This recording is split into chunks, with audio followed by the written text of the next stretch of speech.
Hello everyone, I am Pradnya Kurodi, lecturer in Electrical Department of NIT Polytechnic Nagpur. Today we understand about two transistor analogy of SCR. First of all, see about transistor. There are two types of transistor. One is the PNP transistor and another one is the NPN transistor. PNP transistor में भी 3 layer होती है, 2 P layer के बीच में एक N layer sandwich की रहती है। वैसे ही एनपीएन ट्रांजिस्टर में 2 एन लेयर के बीच में एक पी लेयर सैंडविच की रहती है। And this is the symbol for PNP transistor and this is the symbol of NPN transistor. जो एरो रहता है वो शो करता है डायरेक्शन ऑफ करंट, और एरो हमेशा बेस इमिटर जंक्शन पे ही रहता है। यहाँ पे आप देख सकते हैं कि करंट हमेशा P टू N फ्लो होता है, इसीलिए ये PNP ट्रांजिस्टर है तो इसलिए करंट इनवर्ट डायरेक्शन में है। और यहाँ पे NPN ट्रांजिस्टर है इसीलिए बेस इमिटर पे शो करते हैं तो यहाँ पे आउटवर्ड डायरेक्शन में है। And the collector current of transistor is related to the emitter current and leakage current. जो ट्रांजिस्टर का कलेक्टर करंट रहता है वो ट्रांजिस्टर के इमिटर के टर्मिनल पे डिपेंड रहता है और उसमें से जो लीकेज करंट फ्लो होता है उस पे डिपेंड रहता है। जो लीकेज करंट होता है वो due to the minority carriers की वजह से फ्लो होता है। Therefore the equation become IA is equal to alpha time IE plus ICBO, where alpha is the common base current gain and ICBO is the leakage current from collector to base with emitter open. So let us consider this PNP transistor as T1 transistor and NPN transistor as T2 transistor. So the equation become for transistor T2 क्या करेंगे, ये generalize equation है transistor का, IC is equal to alpha time IE plus ICBO। तो transistor 2 के लिए consider कर रहे हैं तो क्या करेंगे, सबको 2 सफिक्स लगाएंगे तो क्या बनेगा, IC2 is equal to alpha 2 IE2 plus ICBO2। वैसे ही ट्रांजिस्टर 1 के लिए क्या होगा, IC1 is equal to alpha 1 IE1 plus ICBO1। Now let us study about two transistor model of SCR. A simple PNPN structure of SCR can be visualized as consisting of two complementary transistor. मतलब अपने को पता है SCR में 4 layer होती है PN PN। ये 4 layer को ही अपन 2 ट्रांजिस्टर, 2 कॉम्प्लीमेंट्री ट्रांजिस्टर के मदद से उसको विजुअलाइज कर सकते हैं। जैसे कि यहाँ पे देख सकते हो एक बन गया, इसको अगर कट किया तो एक क्या बनेगा, PNP ट्रांजिस्टर और एक NPN ट्रांजिस्टर। मतलब अगर 2 कॉम्प्लीमेंट्री ट्रांजिस्टर को अगर ज्वाइन किया तो एक क्या बनेगा, SCR।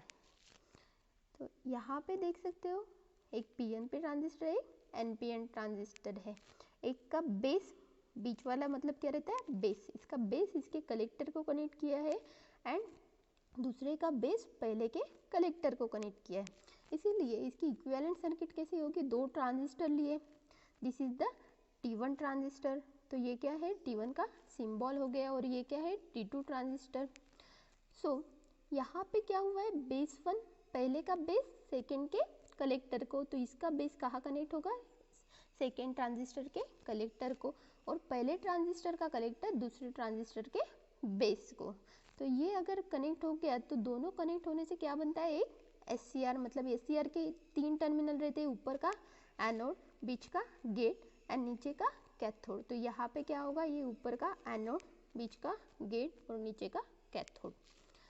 तो ट्रांजिस्टर 1 है, ये T1 ट्रांजिस्टर है, तो इसका ये बीच वाला मतलब बेस रहता है, तो इसमें से जो करंट फ्लो होगा वो रहेगा IB1। जो इमिटर में करंट आएगा वो रहेगा IE1 और जो कलेक्टर में जाएगा वो क्या रहेगा, IC1। वैसे ही ट्रांजिस्टर T2 में जो ऊपर का टर्मिनल है, एरो नहीं है, मतलब वो टर्मिनल कौन सा है, कलेक्टर, तो वो करंट क्या रहेगा, IC2। ट्रांजिस्टर 2 है तो IC2, पर ये बेस को कनेक्ट है, बेस और इसका कलेक्टर, तो ये IB1 इज इक्वल टू क्या रहेगा, IC2। वैसे ही गेट में जो करंट आएगा वो क्या बोला जाएगा, IG, और यहाँ पे जो बेस में जाएगा वो क्या रहेगा, IB2। नेक्स्ट जो एरो वाला टर्मिनल रहता है वो क्या रहता है, इमिटर। कौन से ट्रांजिस्टर का है, T2, तो ये क्या रहेगा, I2। पर नीचे का टर्मिनल है cathode terminal of SCR, so cathode में जो करंट जाएगा वो क्या रहेगा, IK, मतलब कैथोड करंट। तो IK is nothing but the IE2। And ऊपर का टर्मिनल है एनोड, तो बट ये टर्मिनल क्या है, ट्रांजिस्टर T1 का इमिटर टर्मिनल है, तो IA is equal to the IE1। But in previously we studied the equation for transistor 1 and transistor 2। तो अपने को क्या मिला था, IC1 is equal to alpha 1 I1 plus ICBO1 and IC2 is equal to alpha 2 I2 plus ICBO2। यहाँ पे alpha 1 के साथ क्या है, IE1। डायग्राम से अगर देखते हैं तो IE1 is equal to IA, तो we can plot IE1 is equal to IA। So equation become IC1 is equal to alpha 1 IA plus ICBO1। वैसे यहाँ पे IC2 is equal to alpha 2 IE2 है, but from the diagram IE2 is equal to IK, तो या IE2 की value अगर IK put की तो क्या होगा, IC2 is equal to alpha 2 IK plus ICBO2। Now apply the KCL at transistor T1। अगर ये ट्रांजिस्टर T1 पे अगर अपन ने किरचॉफ्स करंट लॉ लगाया है, तो किरचॉफ्स करंट लॉ क्या बोलता है, incoming current is equal to outgoing current. तो ये ट्रांजिस्टर पे इनकमिंग करंट कौन सा है, IA करंट। ये IA करंट आ रहा है, पर ये दो हिस्सों में डिवाइड हो रहा है, एक जा रहा है IC1 में और एक जा रहा है IC2 में, मतलब IA is nothing but IC1 plus IC2। यहाँ पे IA is equal to IC1 plus IC2 हो गया, बट IC1 और IC2 की वैल्यू पता है क्या होती है, alpha 1 IA plus ICBO1 and IC2 की क्या है, अल्फा 2 IK प्लस ICBO2। तो यहाँ पे ये वैल्यू पुट की तो अपने को इक्वेशन मिला, this is the equation number 5। Now we applied the KCL to the equivalent circuit of SCR, मतलब ये पूरा जो सर्किट है इक्विवेलेंट सर्किट, इसको KCL लगाएंगे तो इसका KCL क्या बोलता है, यहाँ पे जो कैथोड में करंट आएगा वो क्या रहेगा, anode current plus gate current, IK is equal to IA plus IG। So IK is equal to IA plus IG, यहाँ पे IK की वैल्यू पुट कर सकते हैं IA प्लस IG, तो इक्वेशन बनेगा IA is equal to alpha 1 IA plus ICBO1 plus alpha 2 in bracket IA plus IG plus ICBO2। ये bracket को सॉल्व करेंगे इंडिविजुअली मल्टीप्लाई करके, तो equation become IA is equal to alpha 1 IA plus ICBO1 plus alpha 2 IA plus alpha 2 IG plus ICBO2। Now we collect the coefficient of IA। So IA in bracket alpha 1 plus alpha 2, ये दो term को common लिया IA। So IA in bracket alpha 1 plus alpha 2, remaining terms are alpha 2 IG plus ICBO1 plus ICBO2। Now this is the IA and this is also IA. This IA has coefficient 1 and this IA has coefficient alpha 1 plus alpha 2 which is positive। यहाँ पे जाएगा तो क्या हो जाएगा, minus. So next equation become IA 1 minus alpha 1 plus alpha 2 is equal to alpha 2 IG plus ICBO1 plus ICBO2।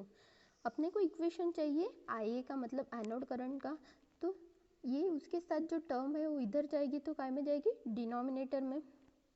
So the equation of IA become alpha 2 IG plus ICBO1 plus ICBO2 upon 1 minus alpha 1 plus alpha 2। From this equation, we conclude that anode current is depend on gate current, leakage current and current gain of the transistor।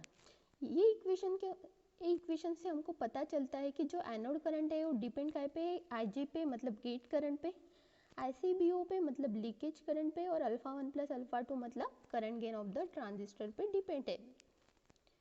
If in the above equation alpha 1 plus alpha 2 is equal to 1 and 1 minus alpha 1 plus alpha 2 is equal to 0, अगर ये equation में अगर alpha 1 और alpha 2 की value अगर 1 हो जाती है तो डिनोमिनेटर है क्या है 1 माइनस अल्फा 1 प्लस अल्फा 2, मतलब 1 माइनस 1 क्या हो जाएगा 0।